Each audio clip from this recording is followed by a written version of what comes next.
Hello, I'm Jorge Héctor, so welcome to a new program. On today's show, who won and who lost on the new immigration agreement between Mexico and the United States. Our guest, Héctor Sánchez, Executive Director of LACLA and Senior Fellow of the George Washington University Cisneros Institute. Héctor Sánchez, a warm welcome to the program. Thanks for the invitation, Jorge. In recent days, because the issue here is immigration, and in recent days in the New York Times was published an article, it says, why should immigrants respect our borders? The West never respected theirs. Immigration quota should be based on how much the host country has ruined other countries. Today, 250 million people are migrants. They're moving because the rich countries have stolen the future of the poor countries. For example, Guatemalans and Hondurans are trying to get into the United States, the country that peddles them guns and buys the drugs. They're coming here because we were there. Is that real, the base of the issue here? No doubt. And it's important to analyze this from a more holistic perspective, Jorge.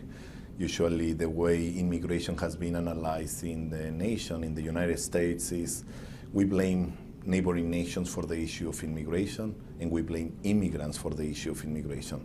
I've been working on this issue for a while, and for the last 15 years, I say we need to look at the root causes of immigration, and it's exactly what you're mentioning. Everything that we do in the world, in a global economy, in a global space, in the space of globalization, has implication and is connected to everything that happens. On the issue of immigration, we need to look at it from a different perspective. In the root causes of immigration, first of all, on the economy. We have entire sectors of the economy in the United States that depend on documented workers. Look at farming and agriculture. Almost 50% all of the workers are undocumented. Look at the services, look at the hotels, look at the restaurants, look at the construction. Look at gardeners, look at construction, look at the meatpacking industries. It's a perfect system of exploitation, Jorge, because you have the workers in these spaces and they have no labor rights.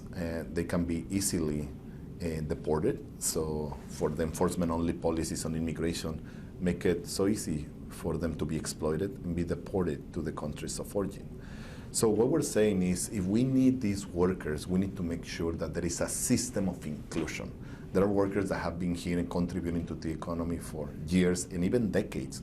They have families, they have roots in the country, and it's fair to do it. We have polls that show that people in the nation want immigration reform.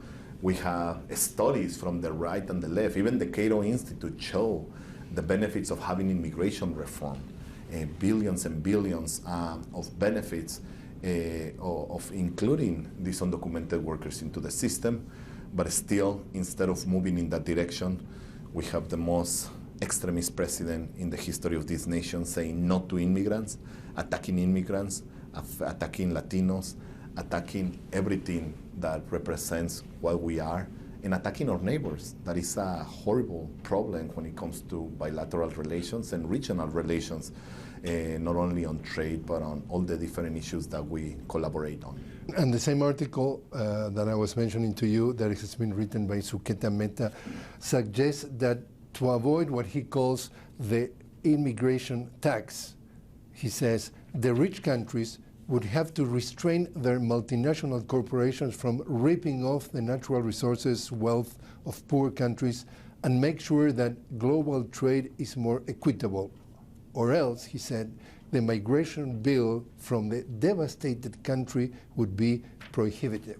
Because of unfair trade and because of going and ripping off the natural resources of, for example, Latin American countries, the U.S. ending up with people in their borders trying to get a survival? Yeah, no doubt the environmental element is another case in which we can analyze the impact that it's having in neighboring countries. The environmental devastation of entire communities and regions in Mexico and Central America is really pushing people out of their land, out of their spaces, and they have to migrate to other spaces if there are no possibilities in the cities. And the North is saying, we need you. Obviously, this is going to happen, those migration patterns. But the environmental point of view is one of the saddest things that I have to deal with, because we have seen all the research, we have seen all the science, we have seen all the different elements, we have seen the oceans being so contaminated. When are we going to say enough, Jorge? When are we going to take this issue seriously? But from this perspective also, we can connect it to the trade agreements. Let's just take NAFTA that is on the table right now. 25 years of and examples of the impact that it has. There were a couple of really good things, but we can analyze the issue of immigration. As soon as NAFTA was implemented, there was a drastic increase on immigration to the north. It devastated the countryside because NAFTA said you have to remove the subsidies to Mexican farm workers. Meanwhile, the United States have some of the biggest subsidies in the world when it comes to this particular area. So what are farmers going to do if it's easier for you to buy corn in Mexico that comes from the United States than the one you can plant for your own consumption and production? You cannot even sell it. So it's some of the basic elements of economics. And at the same time, for us, now that the negotiations are on the table, labor rights are so critical for the workers in those nations, but also in the United States. Everybody lost from this perspective, while the accumulation of wealth keeps moving in one direction, and is the biggest accumulation of wealth in the history of the country. Do you remember the civil rights activist Malcolm X has a famous phrase, and he said, "The media is the most potent entity in the world because it's able to make the guilty innocent and the innocent guilty, and that's power because it manipulates the minds of the masses." How much the media is playing in this scenario where the immigrants, as they say, they are coming here because we were there to devastate their countries. How much the rhetoric is being changed to paint the victims as guilty and the guilties are victims. Are they an arm of the corporations, an arm of the government, and they're not painting reality as it is? On the issue of immigration, the media in the nation has played a horrible, it has done a horrible job. Even the progressive spaces, there has to be a lot of work to educate them on the basics. How do you call a human being a legal alien? Is dehumanizing. And it's your neighbor also, your neighbor that lives next door. And if you look at the coverage in the media of immigration, everybody's a criminal, everybody's jumping the fence, everybody has guns. So is this portrait of immigrants, just like this president has been saying, criminals, rapists coming here to steal jobs. We have done a lot of work as organizations and as advocates, really showing the benefits of immigration reform. I mean, that immigrants bring to the nation. Immigrants in general have less criminal rates than a middle-class white household. Immigrants create jobs. Immigrants pay taxes. And not only pay taxes, immigrants are subsidizing the social security for the nation because they cannot take those benefits because there are limitations, they're undocumented. So there are a lot of things that the media has played a role, and we have been very critical of this element. But also the nation, Jorge. Let's take, I have no doubt that immigrants make and have made the American dream that everybody talks about a reality. I turn this around and I ask people when they're so critical of immigrants, what have you done to change this perspective? Because you are benefiting, and your American dream is a reality thanks to these people that are working hard to make it a reality. I ask them, why are we doing the labor movement? If you don't want immigrants, boycott. Boycott any vegetable that has been touched by immigrant house. Boycott buying houses that have been built with immigrant hands. Boycott driving on roads that have been built with immigrant hands. Then they will know how critical immigrants are for the economy in the nation. We have a lot of examples. After One law was passed in Alabama, HB 56, one of the most anti-immigrant pieces of legislation that we have seen in the nation. The fruits and the vegetables were rotting because immigrants moved to neighboring states to work. And they were trying to get people to do this work, and nobody wanted to apply for those jobs with those conditions and those wages. So we need to make sure that if we, as a nation, need these immigrants, that we have a system of inclusion, that we welcome them in our communities, that we offer a system of legalization. This president says you have to wait in line. There is no line, Jorge. There is no line for these workers to be included into the legalization process. And that's why for us, immigration reform is so important. That's why for us, what happened last week in Congress, which was an initial step to legalize Dreamers, TPS workers, etc. Those are steps that we need to move forward in order to make sure that we respect these workers and we do what is right as a nation. Who won and who lost in this new agreement regarding immigration between Mexico and the U.S.? Everybody loses. The U.S. consumer lost immediately after that tweet because the tariffs, Trump tweet. When Trump tweeted that, immediately affected the market in the United States. And somebody needs to tell this president the basics of economics. The level of ignorance that we witness in his daily tweets is just embarrassing. So the American consumer immediately lost because of the tariffs, because it was affected. Obviously, Mexico lost because these threats are an element of instability with the most important ally that we have. Mexico historically has been a critical ally to provide stability during the World War I and II, to provide labor, to provide raw materials. It's just a historical flame. And instead, this president decides to bully Mexico and bully Mexicans. It's unacceptable. How would you assess the relationship between President Trump and President Andrés Manuel López Obrador? It's hard to assess any relationship with President Trump. We have seen this just breaking relationships with friends all over the nation. He's somebody that is unstable, is a threat to our national security, is a threat to our democracy. And now, on the other hand, I always welcome possibilities to work with any new president. Mexican myself, have the citizenship from both sides, and I always want to make sure that we have the best possible relationship and that we push policies that are good for workers here and workers there. So I'm hopeful that we can have a better relationship. In terms of the negotiations, Jorge, who can negotiate with this president? What they agree on is something that was already agreed on December.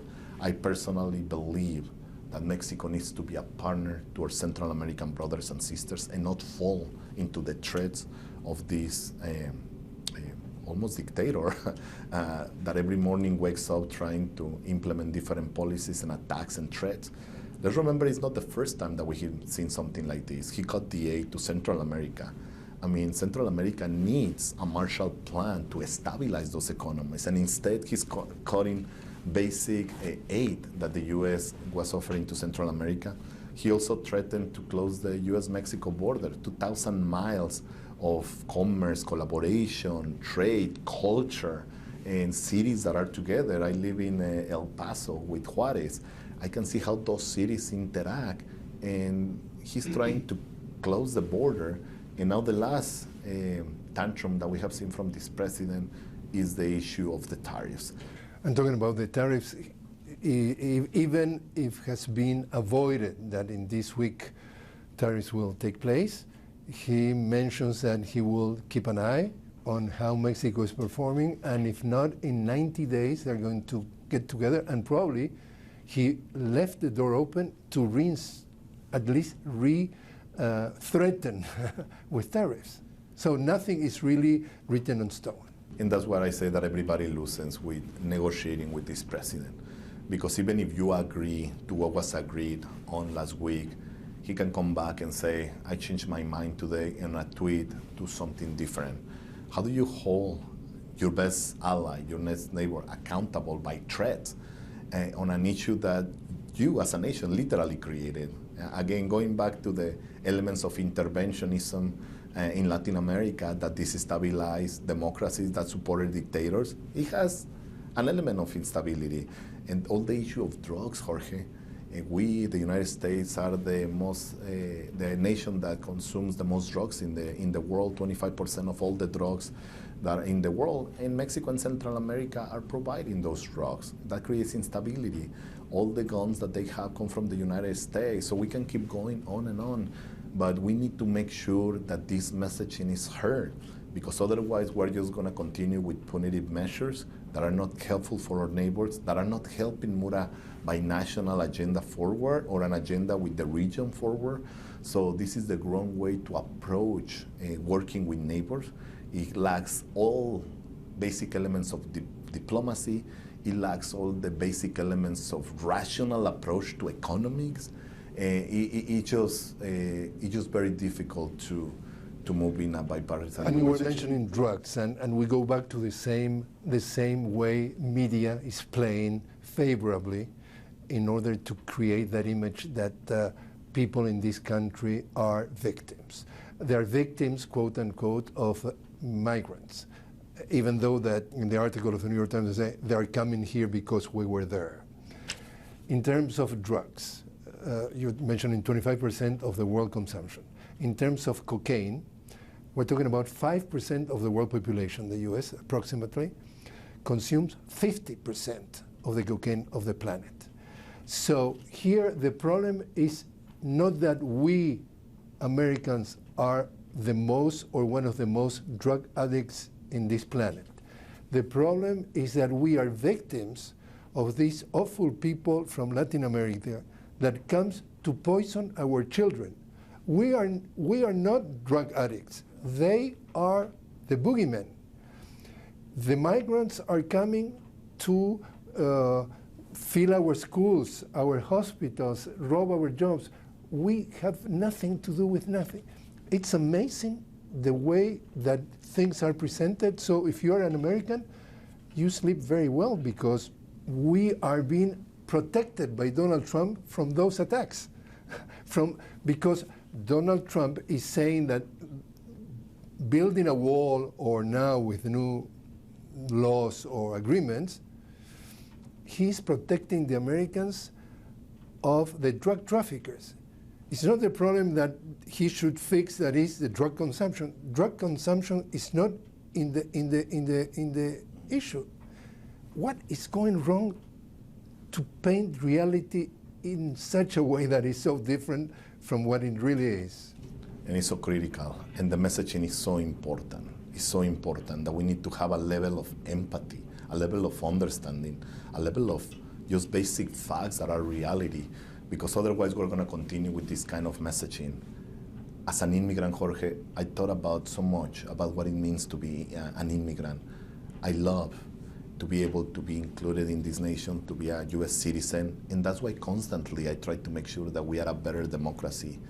There is something unique about the spark that immigrants bring to a nation, and I have no doubt that that's why this nation, it is what it is, because of the historical contribution of immigrants. What Donald Trump is saying, we can criticize him, but he repeats non-stop, the economy is doing great. Why not to celebrate that, according to him, the economy is doing great? Is it doing great? We need to understand, again, how the economy works in economic fluctuations, and understand that after the biggest recession in 2008, Obama implemented some economic policies that we can still see today. What we have witnessed from Trump is just benefits like the tax cuts, benefits that go to the corporation and the 1%. But not the worker. Are affecting the workers. We have seen a stagnation of minimum wages. We have seen the worst concentration of wealth in the history of this nation. We have seen that it's impossible to have a decent life today. Over here, if you have a minimum wage, just one job, you have to have 2 or 3 to afford the basics. So this is heading in the bad direction, and we're very worried about that. You are starting a new stage in your career, which is at the George Washington University. Tell us about it. Very excited. I've been very critical about some of the issues of this president, but there is something unique, and it's the importance of democracy and the democratic values, and civic participation is at the center of that. I have a class now that is going to encourage students in the nation, particularly in George Washington. George Washington here in Washington, D.C. to activate in resistance, to activate in civic participation, to engage in the democratic process, to go and vote, to register voters, to run for office, to mobilize, to join marches, to raise your voice.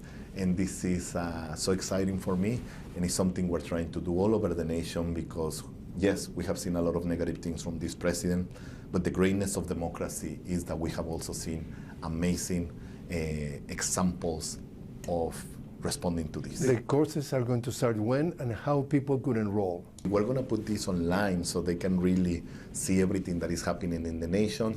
I'm going to put everything on my Twitter account, which is handle Sánchez, H-E-S-A-N-C-H-E, Sánchez without the C. And I'm going to be promoting all these issues over there in social media. Héctor, best of luck and thanks very much for joining us. Thank you for the invitation, Jorge.